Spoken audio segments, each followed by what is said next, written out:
How to use thoughts become things to supersize and grow your business. Sharon Horne-Ellstrom here.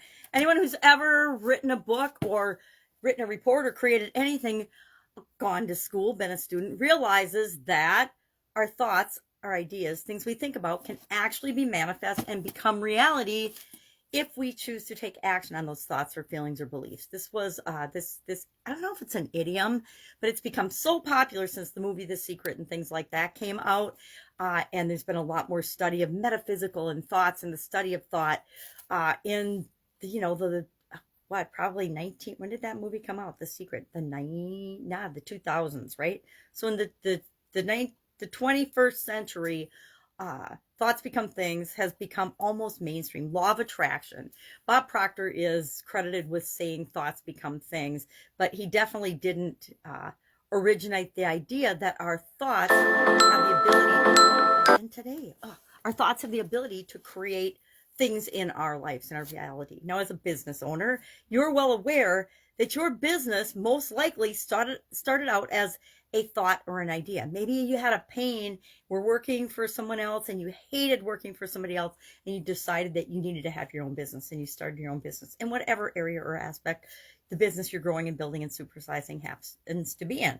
I have thought that a lot of times and have been involved in 27 different businesses and industries offline before I came online. And online, I've been involved with literally thousands of different people's businesses and dozens of my own, different strategies, different businesses, different things we've done online to experiment and test with things, to test the ideas or thoughts that something could actually become a viable business.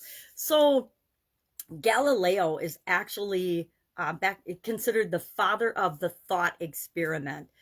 Napoleon Hill, Think and Grow Rich. I don't know, I guess there's probably millions of business owners that haven't read Think and Grow Rich, but I highly recommend it. It's one of those basic foundational books that I think pretty much everybody should read, but definitely if you're starting your own business or you have your own business, Think and Grow Rich is just it's the basis of the personal development movement. It's the basis of how we create things in the world, right? So, Gandhi weighed in on thoughts and beliefs. Bob Proctor, of course, all the people in The Secret.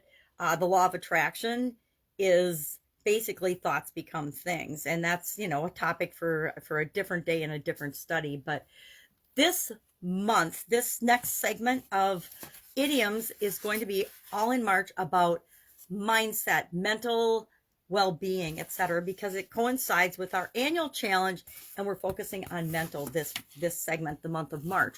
So I looked up, and there are literally hundreds of mental, mind, thought, belief type idioms. So it's actually going to be hard to choose the idiom that we talk about every day. But I thought thoughts become things is a perfect place to start, because it's really saying anything is possible. If we have an idea, if we can imagine it, we can actually make it a reality and create it in our life. This is a book I wrote in 2011, might have been after that, might have been 12 or 13, I don't remember now, following my sudden cardiac arrest, because I had a lot of time to sit around and do thinking and studying and understanding what had actually physically happened to me.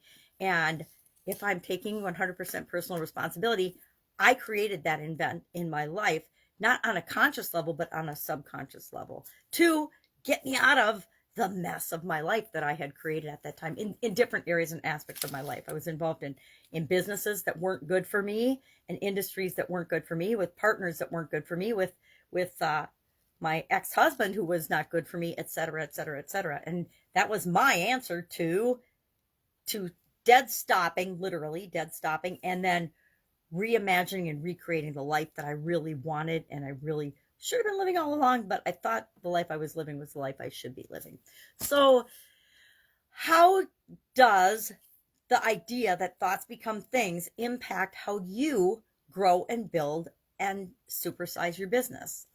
One of the most important ways in my imagination, again, thoughts become things, is that it aligns us with what we want and desire. We created our business in the first place because we wanted and desired something.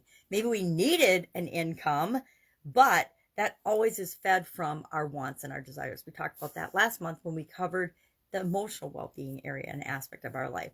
So my question for you today is, do you think that thoughts become things? Do you believe, and how does that impact the way you build and run and grow your business? Share that in the comments below so we can learn from one another.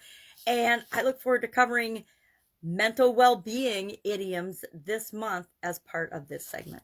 Any questions? Hit me up. I was going to share Gandhi's quote today about your beliefs. I'm going to grab my magnifying glass so I get it right, because I would argue that some of this is not the order that I see it in or that other people might see it in, but it's a great quote and people quote it a lot.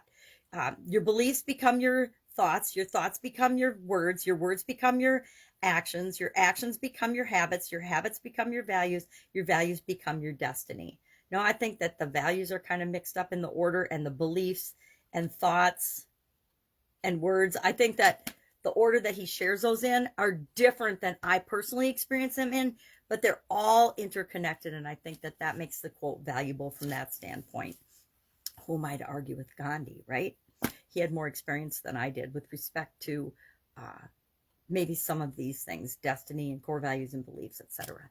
So have an awesome day. If I can help you in any way, ask. Otherwise, I'll be with you tomorrow with a mental well-being idiom. Have a great day.